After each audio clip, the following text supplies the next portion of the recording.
Welcome to the Black Doctor Collective podcast. We as Black doctors are in a unique position. We can change our communities, healthcare, and the world. Of course, we start by changing the way we see and value ourselves. I'm your host, Dr. Shanika Horn, pediatrician and physician coach, travel extraordinaire. I am so happy to have you here and listening. So let's get into it.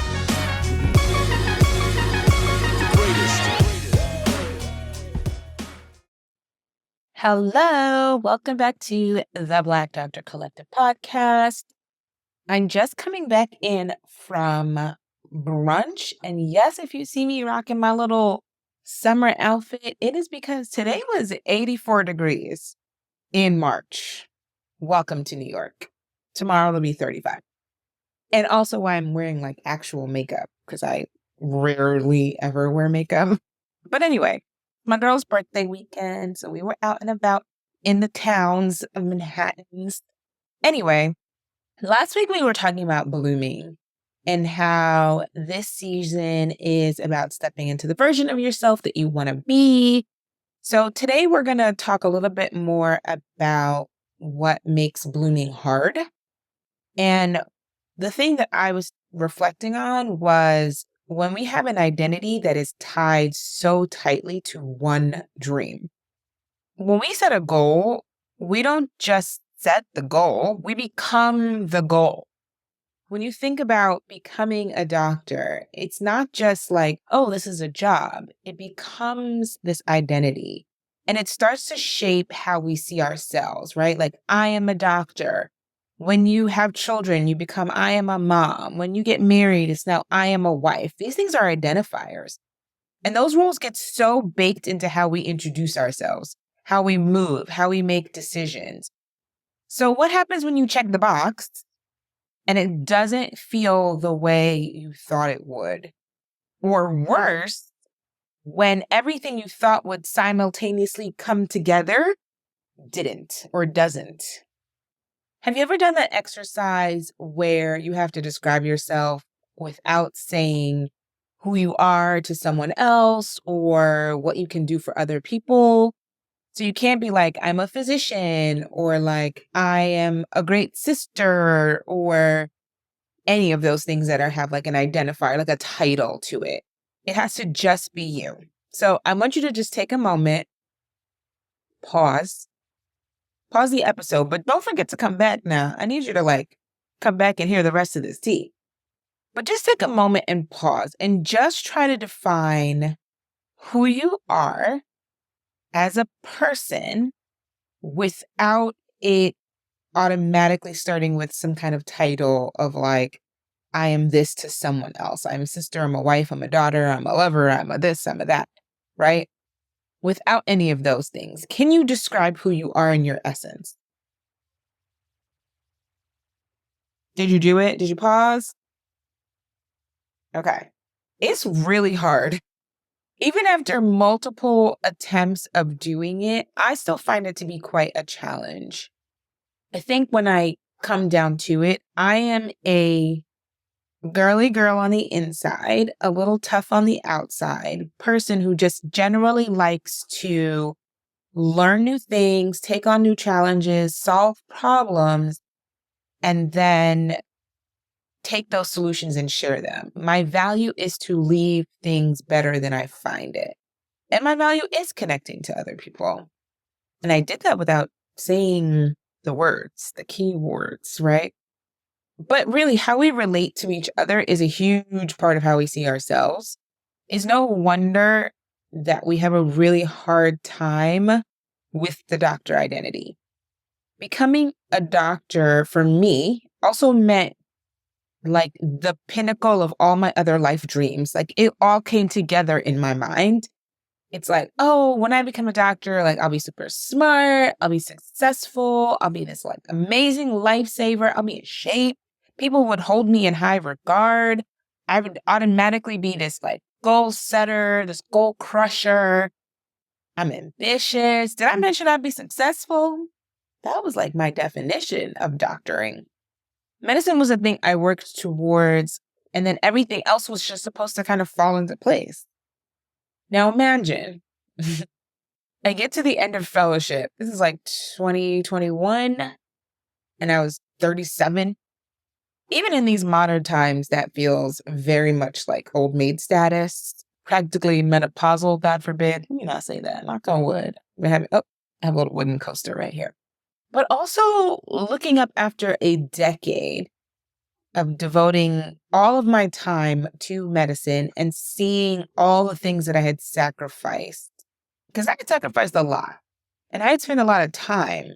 And then all these other areas of my life were not developed. And then I found out that medicine was trying on top of that, like wasn't even giving what was promised. I mean, I was proud of my accomplishments, but also I felt bamboozled. I remember in 2020, I think it was the end of 2020, I was leaving New Mexico. That was the American half of my fellowship.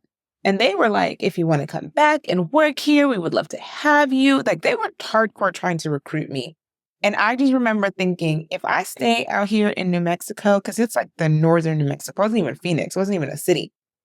If I stayed out in New Mexico, I'm like, I'm going to be alone forever. Like, I'm not going to meet anyone out here. It is literally the desert in all ways, shapes, and forms. So I purposely, like very intentionally, even though I really liked the team that I was working with and the community that I worked in, I remember leaving New Mexico with the plan that I was going to try to reclaim the rest of my life. And more than that, I thought that I guess the disillusion comes from when I became a doctor, I thought I would have the house and the husband and the kids and I'd be rich. Imagine thinking I'd be rich automatically. Oh, the things I didn't know. The vision of me, the physician, like Shanika 2.0 or 3.0, whatever version that was supposed to be, I was going to have all the things. Like that vision included all of the things. It was full of love and family and community. And I got to the end of fellowship and I didn't have any of that. It was an outrage. Do not recommend. 0 out of 10. So I came back to New York. I left New Mexico. I finished my last 6 months in Liberia and then I moved back home. And that was the point, many of you know, if you've been here around, if you've been listening to the podcast for some time, you know, I decided not to look for a job. I didn't know what I wanted to do. I didn't want to commit to medicine because, like I said, it just didn't look like what I thought it was going to look like. And on top of that, I didn't have anything else going on. So I decided, okay, I'm going to date, right? Because I figured, okay, well, to be fair, I have dedicated a lot of time to medicine, but I haven't really dedicated time to the other thing. And so like, okay, I'm open to this. If I'm going to successfully have this married life, this motherhood journey, all of these things, I have to at least commit some effort, maybe at least even half the effort I committed to medicine to that part of my life. That was my thought process. And even with that thought process, my friends still had to convince me to create an online dating profile. Online dating is ghetto, and there is so much pee in the dating pool. Oh my gosh. So I think I know I met my boyfriend. Like he was the first person I met on the first online platform that I joined. I feel like God knew I didn't have the bandwidth for any more stuff. I just didn't have it in. So he threw me a bone. I met this person and the only question I was trying to answer when I went out on this date was like, do I just want to see this person again?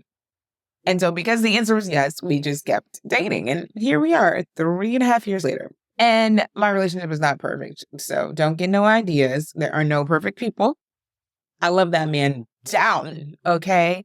And it's still hard because we're combining the lives of like two very smart, ambitious people who have totally different life experiences, totally different cultures, religions, timelines. Like there's so many things that you don't even realize you have to merge.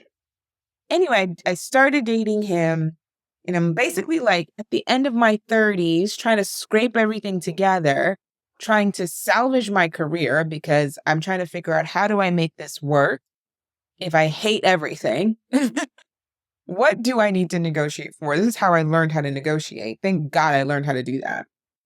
While also trying to create this social life, trying to build a relationship.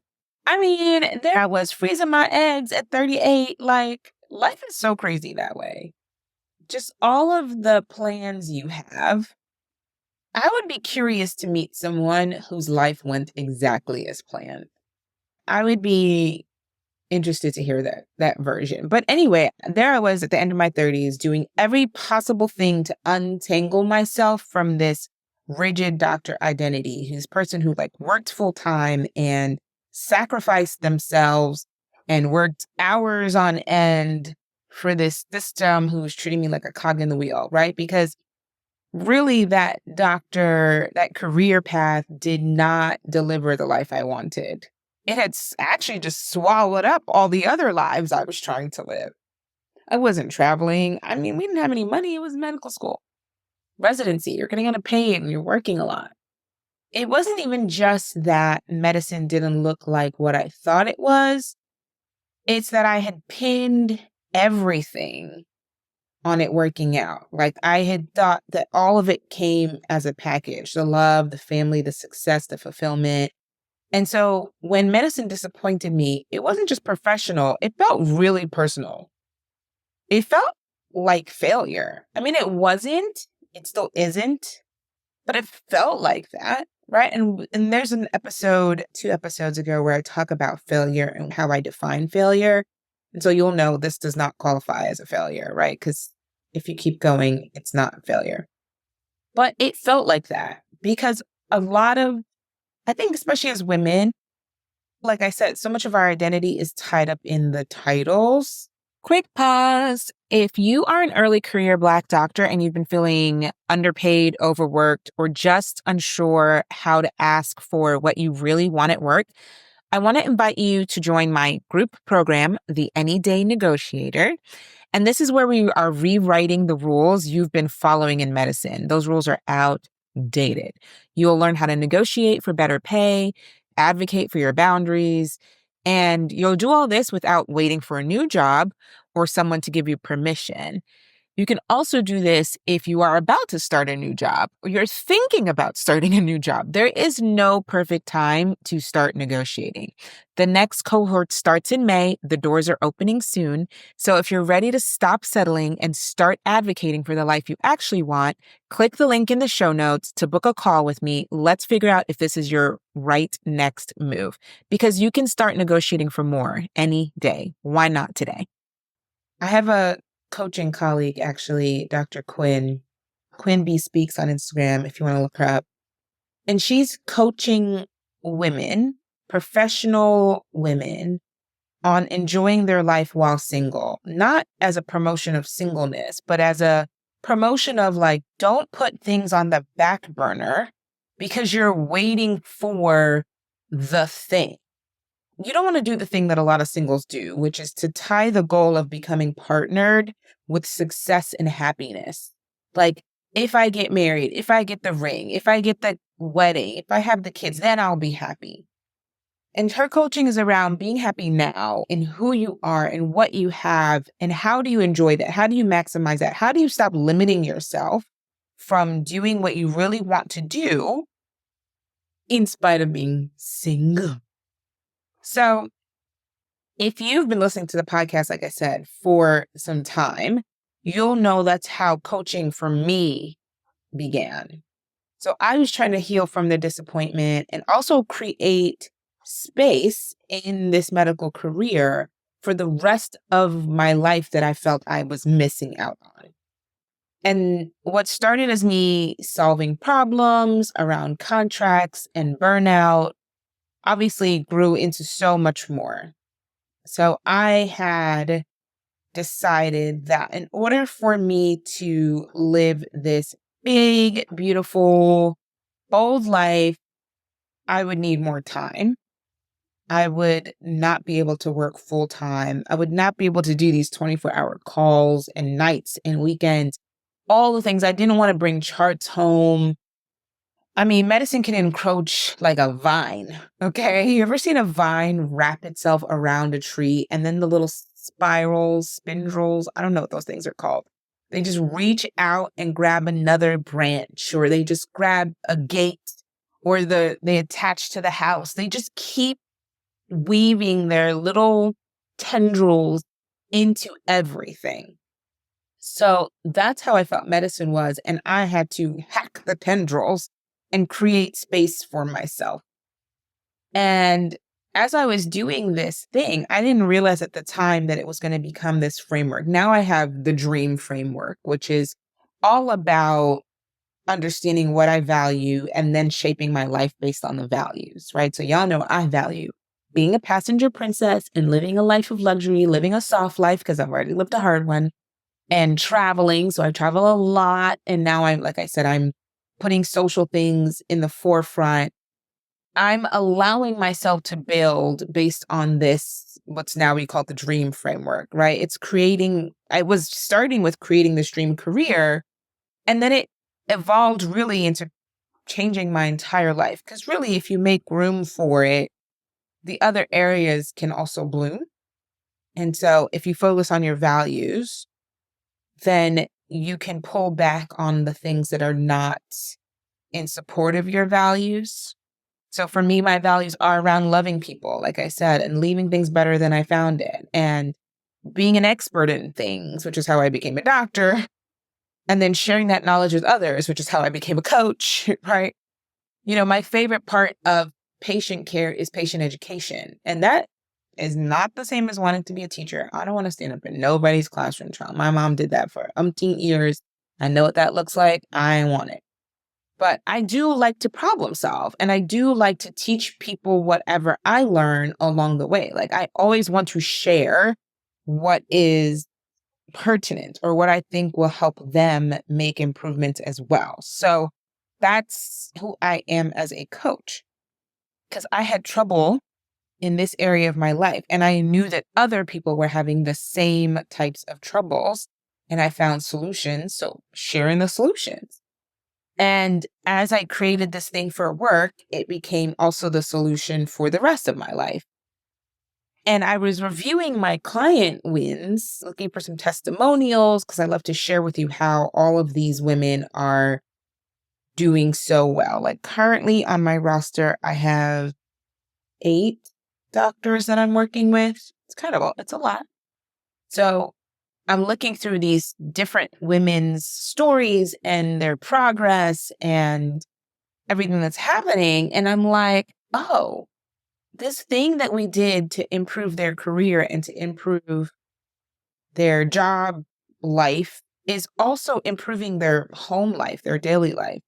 It's really helping them outside of work. So yes, we get in there and we talk contracts and compensation, but we also talk identity and boundaries and dating and money and fulfillment, just life, like the actual core components of life. Because I realized if you really only focus on one part of your life, that's the part that gets developed. So it's really the only part that gets developed. And then if that doesn't go well, like if that falls apart in any way, then it just feels like everything's on shaky ground, right? Like the one thing you have, if that thing does not go well, there's nothing else to rely on. There's nothing else to fall back on. The only way to have, because like, let's be real, most of life is pretty mundane, right? Like there's not something exciting happening every day. There's not luxury happening every day. And so your everyday stuff has to have some semblance of balance, has to have good and bad. So if you only have one good thing, if that goes bad, then you have no good things. Okay.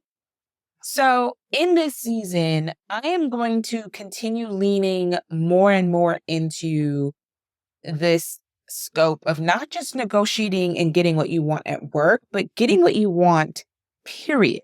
Negotiating life. I'm creating a space for us to imagine what life beyond the doctor identity can really look like. And part of that process is, of course, asking you what you truly desire. And that is sometimes a hard thing to access because no one's asked us that before, because we have a lot of thoughts about who we should be and who other people want us to be and who we've been. And so we weed through all of that. And actually, it doesn't take long. Let me tell you, we do that in the first session where you just clear your eyes from all the stuff that's been clouding your vision. And then we negotiate based on what you really, if you in your heart of hearts are ready to admit what it is you really desire, we negotiate based on that, what we value the most, what's most important, what is our priority. So if you're listening to this and you're in that space where you've checked some box, something you've worked on for a long time, but you still feel like you're missing something, then the Any Day Negotiator Group program is probably for you, right? It's more than likely for you. The next cohort is starting at the end of May. So it's really for, primarily Black women doctors, but of course we have other women of color in there. But everyone who wants a better job, more peace, a life that actually is good, that has balance. You'll learn to ask exactly for what you want, whether that's more pay, a better schedule, all of this to help you create the foundation for everything else you desire. And it's also giving you permission to prioritize yourself. So if that sounds like you, I want you to head to the link in the show notes to schedule a call with me so that we can talk about how this can be a really good next step for you. You don't have to keep self-sacrificing, right? Especially for one thing towards one goal. You can bloom in every area of your life, not just the one that matches your job title. So this is your invitation for this week. I invite you to schedule the call. And while you're waiting for our call to come up, I want you to ask yourself, who are you outside of your titles and your goals? Not what you do, not who you help, who you are in actuality, and what parts of you are you ready to develop more? Are you ready to have seen? Not at a moment in time in the future, like when the dream is perfect, when you have the partner, when you get the extra title, when you get the promotion. Who are you now? What do you desire now? What are you ready to get now? Because you are not a single goal. You are a sum of everyone you've ever been and everyone you will be. You're whole, and your life really has to reflect all of you. So that's today's episode. I am going to continue unwinding. It's the weekend and it's so beautiful outside. I hope you spend some time outside as well if you have time. If you're one of these people that's charting or working on the weekends, let's talk because, oh God, I can't imagine. And there's absolutely ways to fix that. I mean, I can't imagine that for me. I'm a little biased because that's my absolute worst part of the job for me. But maybe you love it. But yes, I want you to get whatever it is that you want. Not what I want, not what your family wants, what you want. Have a good day. Thank you so much for listening. Please subscribe to the podcast. And what I want you to do next is link us everywhere you can. Instagram at The Black Doctor. Just become part of our collective. I want you here. Thanks. Until next time. Bye.